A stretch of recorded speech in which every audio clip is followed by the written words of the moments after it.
रामकृष्ण हरी माऊली. मोहिनी एकादशी. भक्ती, श्रद्धा आणि भगवान विष्णूंची कृपा.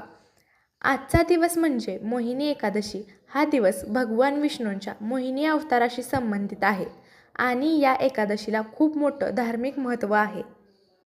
या व्हिडिओमध्ये आपण बघणार आहोत भक्तिभावाने केलेलं एकादशीचं व्रत, शांत करणारा अभंग आणि पांडुरंगाच्या चरणी अर्पण केलेली श्रद्धा. मोहिनी एकादशी. हरिनामाचा गजर झाला, विठ्ठल चरणी ठेवून मना भक्तीचा दीप उजळला. मोहमाया दूर झाली, अंतरंगी शांती नांदली. हरिकृपेने जीवन माझे आनंदाने फुलून आले. विठ्ठल विठ्ठल म्हणता म्हणता पंढरी मनात वसली. असं म्हटलं जातं की मोहिनी एकादशीचं व्रत केल्याने पापांचा नाश होतो आणि मन शुद्ध होतं आणि आयुष्याला सुखसमृद्धी येते. भगवान विष्णूंनी मोहिनी रूप धारण करून देवांना अमृत दिले. त्यामुळे या दिवसाचं महत्त्व आणखी वाढतं. हा दिवस आपल्याला सांगतो की सत्य, श्रद्धा आणि संयम यामुळे जीवन सुंदर होतं. मोहिनी एकादशी ही वैशाख महिन्यातील शुक्ल पक्षातील एक अत्यंत पवित्र एकादशी मानली जाते.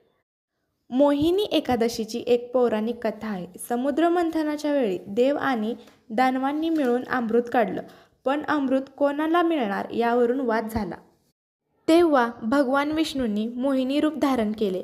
एक अत्यंत सुंदर स्त्रीरूप. त्या मोहिनी रूपाने दानवांना फसवून फक्त देवतांना अमृत मिळवून दिले.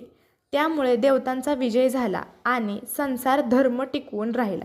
या घटनेमुळे या एकादशीला मोहिनी एकादशी असं नाव पडलं.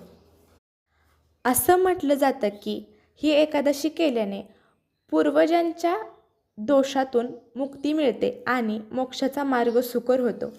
मोहिनी एकादशी आपल्याला एक मोठा संदेश देते. मोह म्हणजे आकर्षण, वाईट सवयी, लोभ आणि मोहिनी म्हणजे त्या मोहावर विजय मिळवणं. ही एकादशी सांगते की आपण आपल्या वाईट सवयींवर आवर घातला पाहिजे, तरच जीवनात खरा आनंद मिळतो. मोहिनी एकादशीचा सोहळा भावे करूया साजरा. विठ्ठल चरणी ठेवून मस्तक मिळे आनंद साजरा. मोहाला सारे विसरूनी नाम घेऊ हरीचे. कृपा कर पांडुरंगा, रक्षण कर भक्तांचे. भगवान विष्णूंनी मोहिनी रूप घेऊन धर्माचं रक्षण केलं. तसेच आपल्या आयुष्यातील प्रत्येक संकट आपल्याला योग्य मार्गदर्शन दाखवतो. आज या पवित्र दिवशी मनापासून एकच प्रार्थना, आपल्या सर्वांच्या आयुष्यात सुख शांती नांदो आणि समाधान देखील नांदो. विठ्ठल विठ्ठल या नामस्मरणातच आपलं खरं समाधान आहे. मोह सोडला तरच मोक्ष मिळतो आणि नाम घेतलं तरच मन शांत होतं. जीवनात मोह खूप येतील, पण त्यावर विजय मिळवणं हीच खरी ताकद आहे. आणि मोहात अडकला तर माणूस हारतो, पण आपल्या विठूच्या भक्तीत रंगला तर माणूस घडतो. आणि जिथं मोह संपतो तिथं शांतता सुरू होते.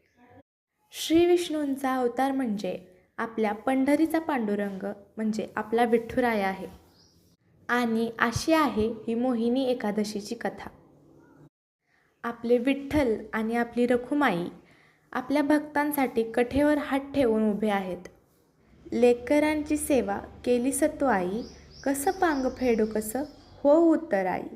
तुझ्या उपकारा जगी तोड नाही, ओवाळीन जीव माझा सावळे विठाई. जन्मभरी पूजा तुझ्या पावलांची, माऊलीत मूर्ती विठ्ठलाची. विठू माऊली तू, माऊली जगाची, माऊलीत मूर्ती विठ्ठलाची. पांडुरंग पांडुरंग विठू माऊली तू.